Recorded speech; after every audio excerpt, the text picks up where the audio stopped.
আসসালামু আলাইকুম আমার প্রান্তীয় ভাই বোন বন্ধুগণ, দেখতে পাচ্ছেন আমাদের প্রাণনগর ঐতিহ্যবাহী ঈদগাহ মাঠের অবস্থা। নামাজের আগেই বৃষ্টি চলে এসেছে। বৃষ্টির মধ্যেই আলহামদুলিল্লাহ নামাজ শেষ করলাম। সবাই অবস্থা দেখতেছেন, কাঁদো কাঁদো অবস্থা। আবার হুজুর শুরু করেছে দ্বিতীয় আবার নামাজে যুক্ত হয়ে যান।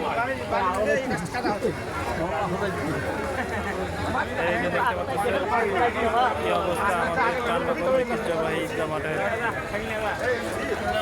একবারে কাঁদো কাঁদো অবস্থা হয়ে গেছে।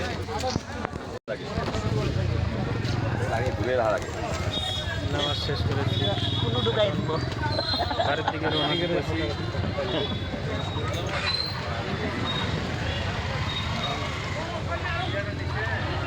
আমরা বর্তমানে রয়েছি প্রাণনগর ঐতিহ্যবাহী ঈদগাহ মাঠ। প্রাণনগর ঐতিহ্যবাহী ঈদগাহ মাঠ, বৃষ্টিতে আজকে অবস্থা খারাপ। সকলে ভালো থাকবেন, সুস্থ থাকবেন। আসসালামু আলাইকুম। ঈদ মোবারক, ঈদ মোবারক।